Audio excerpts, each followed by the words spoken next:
Hey guys, so we are now in the third part of the South Sea Bubble by Extra History. If you want to watch the original video from the original creator, the link is down in the description down below. It's the first link you'll see. And yeah, I just really want to get to it and see what the heck John Blunt is gonna do now.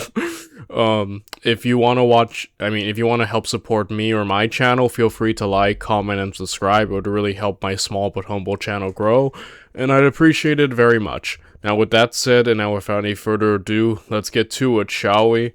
Let us watch the South Sea Bubble, Part 3, Buying Out Britain.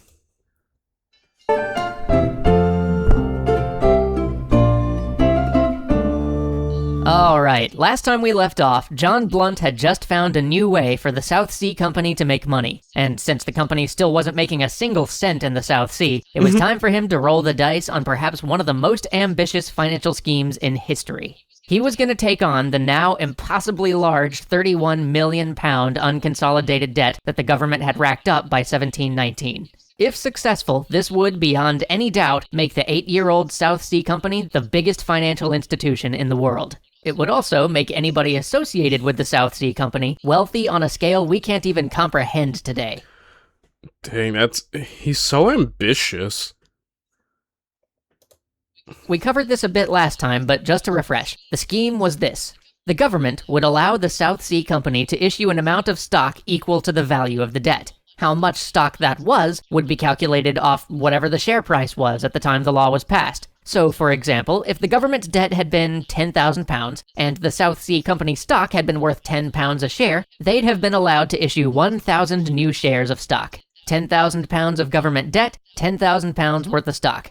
The South Sea Company would then offer debt holders the opportunity to exchange their government debt for that stock, which would have seemed like a pretty good deal to those debt holders at the time, given how successful the South Sea Company appeared.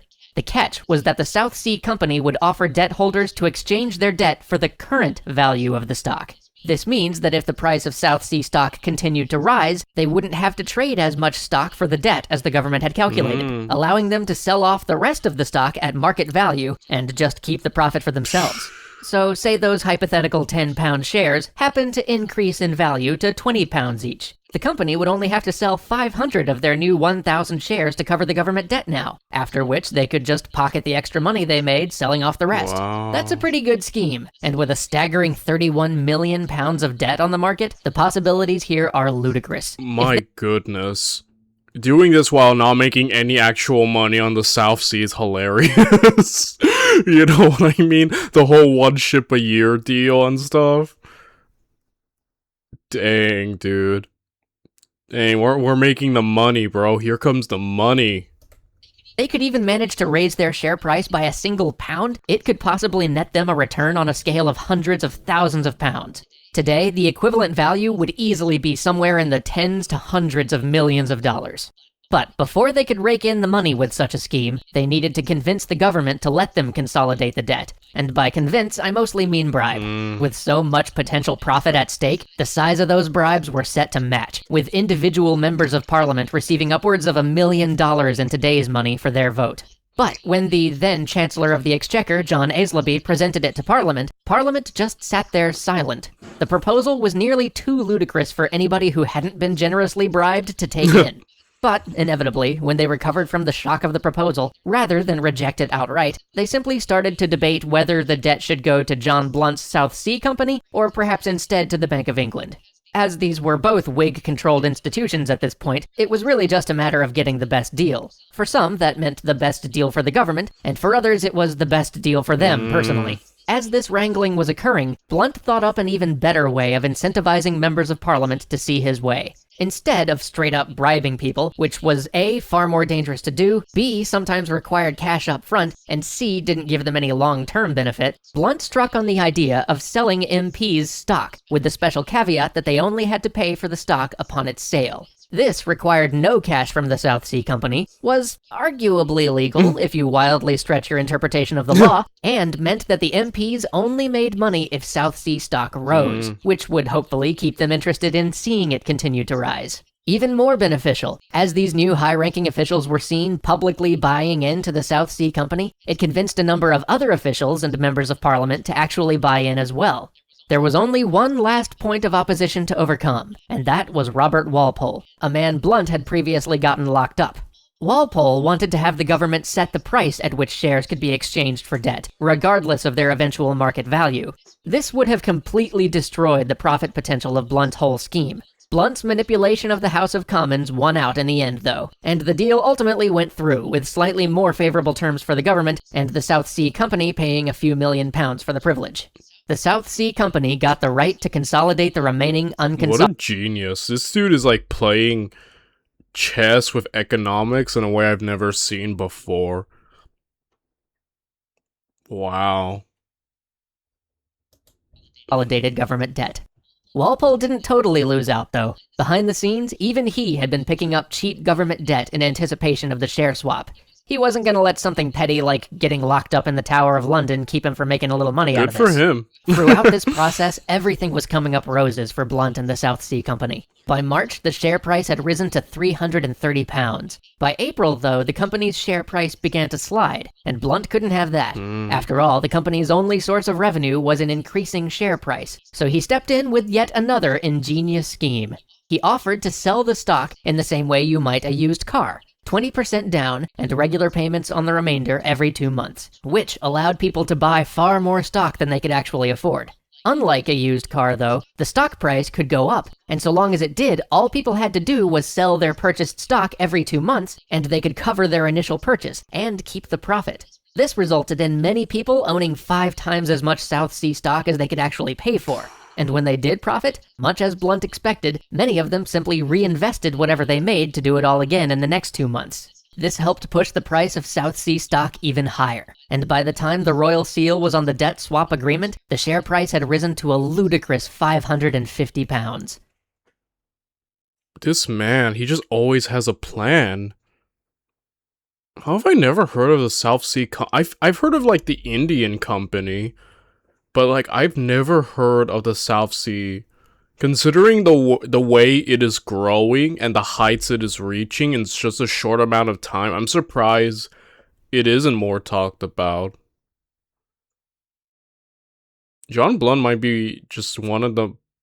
Again, I'm not gonna pretend I know a lot of economists. Because like I said, it's an area in history that I've never really looked into. Like I said, I mainly like looking into battles and strategy and tactics. Like I don't really like, you know, branch. I don't have much of an interest in most things. So this is completely new territory to me. But yeah, this guy so far, it's just like very, very cunning. Now, technically, this agreement, the South Sea Act, explicitly forbid Blunt from selling more stock until the company began to trade its stock for debt. But since most of Parliament and the King himself were making a killing, nobody seemed to remember this clause at the time. As the weeks wore on, though, despite I love the corruption you're seeing, by the way. It's like no one really cares so long as they are profiting. That some things never change. You know, it's like there are things that have been done that are, again, probably not legal. But like no one cares because they just want, because as long as you're profiting, as long as everything's going well, who cares about the law? Like who cares about like anything else? It's a little, I guess, you know, it's funny to think about, but yeah, in some ways things never change, guys. All of these shenanigans, the share price began to waver. So Mr. Blunt proposed to the board of the South Sea Company yet another novel plan. Why don't we use all this profit we've made to lend money to people wanting to buy South Sea stock? They were going to offer loans of up to £3,000 to individuals looking to buy into the South Sea Company. This is getting really close to the point of paying people to buy their stock, but it had the desired effect, and the stock... Okay, so yeah, we do notice things are going well, there's a bit of a decline, so he immediately comes up with a scheme. How long is this going to keep going for? Like, things will go down, and then he'll immediately come up with a new plan to make things great again, but like, like I said, I'm like, I don't know how far this is going to go. I don't know why a part of me thinks this is not going to end well. I could be completely wrong, by the way. This might just end up perfectly fine. But, like, a part of me is starting to wonder, like, how far can we go before something happens? Like, I don't know. A part of me is, like, thinking, like, does it all fall apart? Well, at least with Blunt on the helm, he seems to have a perfect solution. Well, he seems to have great solutions to every issue that starts to arise, so you have to give it to him. The guy, like I said, he's cunning with his, like, the way he's handling this. Continued to rise. Seeing the meteoric rise of the South Sea Company, everybody wanted to get into the stock market game. Companies all over Britain began selling stock to raise capital. Some of these were legitimate enterprises, which were established to develop sections of the British economy that hadn't taken off yet, simply due to lack of capital. Others offered such exciting products as a device to draw the vapors out of human brains, or a flying machine to be developed in the near future. But as Blunt finally began to actually convert the government debt to South Sea stock, the government, probably at the behest of Blunt and crew, began to crack down on these new ventures.